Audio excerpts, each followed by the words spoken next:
Industry-leading ball speeds, optimum launch, unprecedented feel. These are the claims that Callaway are making on their brand new Mavrik irons. So we have the Mavrik Pro, the Mavrik, and then the Mavrik Max. I've got 3 irons to test for you today. In this particular video, got GC Quad on the floor as always. Going to provide you with some numbers and my personal feedback of all 3 of these irons and the type of golfer these are aimed at, and if these claims that Callaway are making are actually true.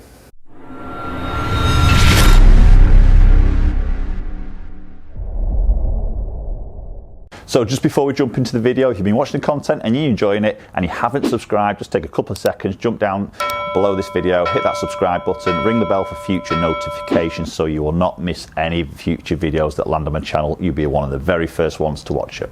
Okay, so 3 new irons to form the Mavrik family as Callaway are launching for 2020. So we've seen the dry reviews, that video's on there. We've obviously got fairways, videos are coming very soon. If not, they will be on the channel already. We've got hybrids and also now we've got the irons. So we've got 3 main irons here. We've got the Pro, Mavrik Pro, a little bit more compact, maybe for that slightly better player, a bit more of a neater sort of look. Then we've got the Mavrik, the standard Mavrik as you call it, a little bit chunky, a bit more ball speed, a bit more forgiveness.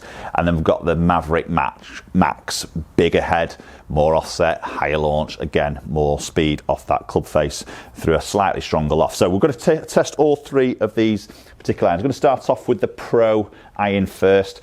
So this is typically aimed at sort of mid to maybe a low handicap golfer there. Somebody who likes that sort of more tour inspired look, that more nicer sort of compact shape, but really want that power behind it, that bit of forgiveness and the ball speeds as well. So this is a 7-iron hitting. It's lofting at 30.5 degrees of loft.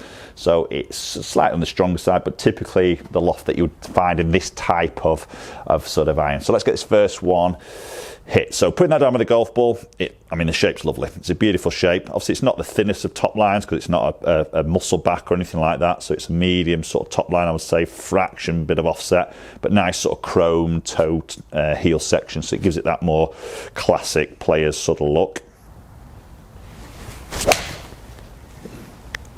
Oh, that's a lovely strike to start off with. Just fractionally tugged it. That seems to have gone quite a long way there.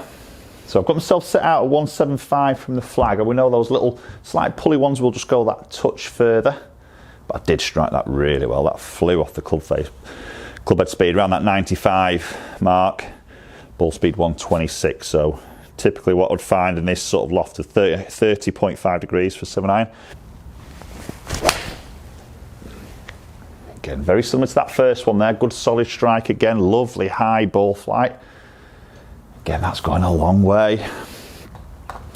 So we're seeing some pretty explosive power there on those shots.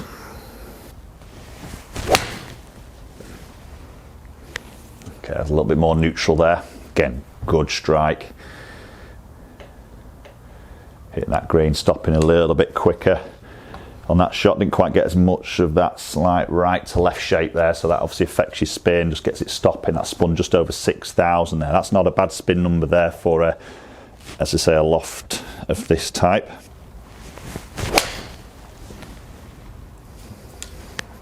Again, good strike. Great sound to that, very solid sort of sound off that club face, not clicky, it's not loud, it's not brash, it's just a pretty solid connection, which again, I think the golfer who will be sort of favouring this type of iron doesn't want that very explosive sort of sound, loud sound off that club face, wants to be a little bit more muted. And Callaway have done some work on that. They do using these microspheres that are sort of controlling acoustics based, controlling maybe echo, vibration, and obviously that is sound, isn't it, to create a little bit more of a solid compact. So what's sort of new we're seeing in the Mavrik irons, maybe against the sort of previous models, and it's flash face. So we saw that introduced last year in the flash drivers, and obviously carrying on into the Mavrik drivers. We're now seeing that flash face technology, that supercomputer artificial intelligence in the actual club face now on these irons. So each iron is sort of uniquely, or the club face is uniquely designed through that computer, looking at sort of hot spots and trying to get that ball speed up high across all areas of this club face, and obviously using a computer to help them do that over multiple processes of measuring strike, etc. like that. So we're seeing that right the way through the Mavrik iron range. We're also seeing a little bit different is obviously all internal now is some tungsten, so custom infused sort of tungsten here, which is unique to every single iron. So sometimes what you see is tungsten in a certain section in a 3, 4, 5, and then it moves slightly into 6, 7, and then maybe disappears into the 8, 9 wedge. This is introduced into all of them, but it's a slightly different position as per the number on the iron, so it's more custom to that specific iron. Again, trying to get really fine tuned on that launch and that consistency of that ball comes out down that flight. And that's lovely. Great sound. It's a great look. Obviously, it's not the slimmest of looks, which, oof. Hey, that nearly went in, didn't it? That was a nice shot to finish on. So it's not the most slimmest of looks, but it doesn't want to be. Is that forgiveness behind it? We've got that nice sort of polished classic sort of look. So I think this ticks a lot of boxes for many golfers. I would find any who like that sort of look. It gives them the feel of maybe going to that better player's iron in a way, but they have got that backup of that forgiveness and still a bit of strength and speed on that ball. Okay, let's move on to this standard Mavrik. Same shaft. Let's hit some numbers with that.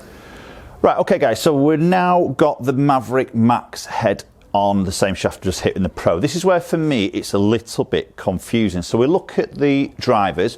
We've got Sub-Zero, better players club generally. We then got the standard Mavrik, and then we've got the Mavrik Max, which is the more draw biased, higher launching, typically for you maybe more higher handicapper. In the irons, we've got obviously the Pro, a bit like the Sub-Zero, and then the standard Mavrik in the driver. We've now got the Mavrik Max. I'm just looking this through the loft because the 7-iron loft on the Max head, which is typically the guy who needs to get the ball out there as far as he can, chunkier, which we are seeing in the Max, is 30 degrees of loft, so not very dissimilar to the Pro.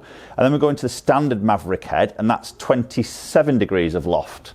So it's a little bit, it doesn't follow the form like the drivers do. Now, unless Callaway have got it completely wrong on the website, I've checked it several times, and the lofts are what they are. So I don't know, it's a bit confusing. It's a bit of a strange one for me. So I've got the Mavrik Max. So this is big, thick, chunky top line, loads of offset, bigger sort of sole on it, a bit more beefed out. And this is 30 degrees of loft for a 7-iron. So it's a very similar loft to that Pro, yet a head that is just looking like it's all about getting the ball sort of up in the air. So I've just moved myself a little bit further out on the simulator. We'll get some hit with the Max. So as I say, very big appearance behind that golf ball. Huge, thick top edge. If you're not into your thick top lines, then this is going to be a little bit off-putting for you. Loads of offset. And that's quite a high ball flight, as you'd expect from this type of iron. Didn't quite get all of that there. Acoustics are changing, little bit louder there. I think as that head goes a little bit bigger, you're just going to start to hear that sound just increase a little bit more. Yeah, again, didn't quite get all of that. It's just a big appearance behind that golf ball there. But getting up to that green, to be stopping pretty quick there, to be fair. So, yeah, just I don't know, it's just a bit confusing to me. For me, the lofts would sit better if the standard Mavrik head, just a little bit thicker than the Pro, little bit thicker on the top line, little bit more offset. That would generally be a 30 degree or maybe 29, something like that. And then maybe going to the big chunky offset, loads of forgiveness, loads of head behind that golf ball. Tend to then see the stronger sort of loft as in the 27 degree, but it's not like that at all. So bit of a strange one for me, a little bit confusing in a way. It probably is there for a reason.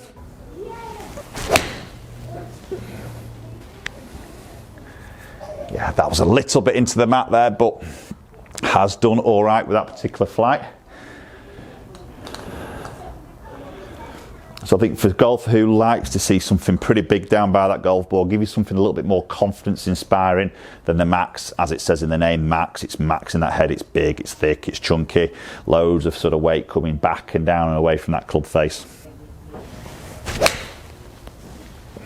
Yes, that's probably the best strike of that. I haven't struck those great, to be fair, but that was definitely the better strike of the 4 shots I've hit. A bit more accurate there.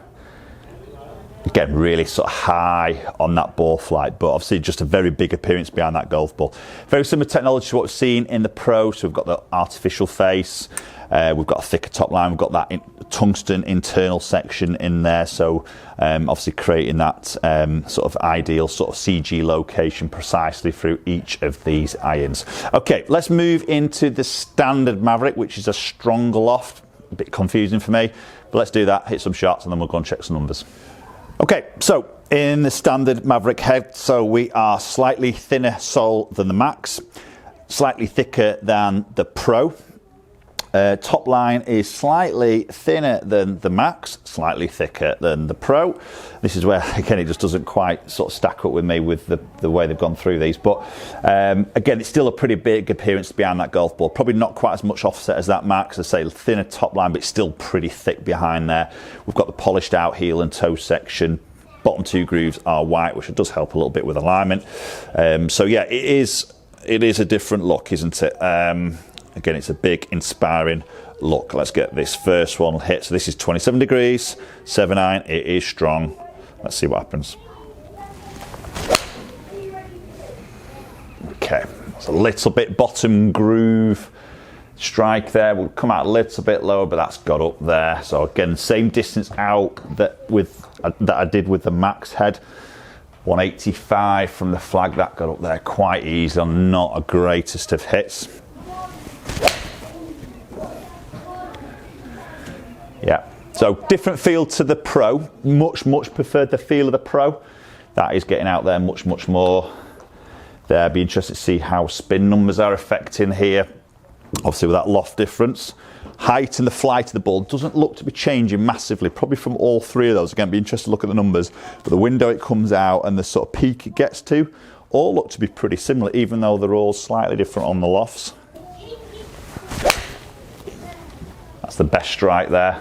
That's bulleted. Yeah, that's gone a long way. That felt really solid off club face. 131 ball speed, so quick ball speed there. But again, we've got to remember it's a straighter face club. It's nearly a club stronger, isn't it? From that 30.5 with the Pro iron to 27 in this Mavrik. It's much stronger. So technology wise, again, it's the same things are happening. Artificial face, flash face technology there, helping that ball speed. Again, the tungsten in there. We've got the urethane microspheres in there, trying to disperse that sound to give it a very acoustic, pleasing sound as you're striking it. Really what's changing is the look behind the ball and probably them CG locations, trying to create higher MOI and appearance behind the golf ball. Okay, that was a bit matted, didn't get all of that. It's interesting how the Pro just felt more comfortable with me. The look of it, the shaping of it, obviously it's more suited to me. I struck those so much better, you know, I just felt more at ease, more comfortable with those. And then as I move into these big chunky offset heads, I didn't quite strike as good. So clearly how appearance and looks of a golf club can really influence your performance. I think that's always important, I think, for when you're trying these irons out yourselves. Okay, there's some shots hit. Let's go and look at some numbers. Okay, so number times here. So we've got the Mavrik Pro on the top there. So you see 124.5 ball speed. Averaging spin at 5597. Had a bit of a low one there. I think that must have been a little bit of a misstrike in that particular one, but really a bit of a drop off on that spin. Probably the first two really, and then the other two were a little bit higher. So fluctuating a little bit there, to be honest. And obviously that does affect my front to back dispersion, which is a little bit worrying, especially in that type of iron. Moving into the Max, which is at 30 degrees, so it's only a little bit stronger, similar ball speed, 124, launching fraction higher, but pretty much the same. Spin there was actually a little bit more consistent, so 6,000 there. You can see the going down at 5.7 to 6.2. So again, very similar 30-degree mark there. Wasn't too bad. Didn't get a bigger drop-offs there as I moved my strike around there. So 176 on the carry distance, peaking out 36 against the 35 with the Pro. Moving into the Mavrik, which is the strong loft, 27 degree. You can see an increase of ball speed there because we are in a straighter face, aren't we? Launch has actually come out quite a bit lower, and spin is lower, so that's only peaking at 33 against the 35 and 36. So that actually did come out a little bit more lower, a bit more penetrating. So that's with the spin a little bit lower there, it keeps going forward. So we know then that is going to pick up much more yardage. You see 188. Right, okay guys, so there we go. There's the Mavrik lineup in the irons. Little bit confused, I keep saying this, but it still baffles me, and I'm just questioning, have Callaway got it right on the specs? But I think when they look at the numbers, it does make sense to those loft numbers. It's just strange how they've done it that way, which is a little bit different to what I'm seeing with the wood. So we've got the Pro, we've got then the standard Mavrik, which is the very strong loft, and then we're going to the Mavrik Max, which is back into similar loft with the Pro. And the heads are just changing in size. The technology through all the three heads is doing very, very similar. The flash face, the tungsten, the microspheres in there are doing a very similar sort of job through all those ranges. Just the head, the lofts are changing as you're looking for more forgiveness, more power through those three different models to suit your type of game.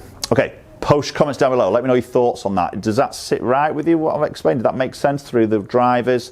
And then just a little bit of a mix up there in the irons for me. Bit of a strange one, but there you go. That is what it is. Post comments down below. Love to hear your thoughts as always. As I say, if you enjoy the content, you haven't subscribed, just jump downstairs, hit that subscribe button, ring that bell. Follow me up on social media platforms, both Instagram and Twitter. And the handles there are @MNGolfCoach. And hopefully we'll catch up with you all very soon.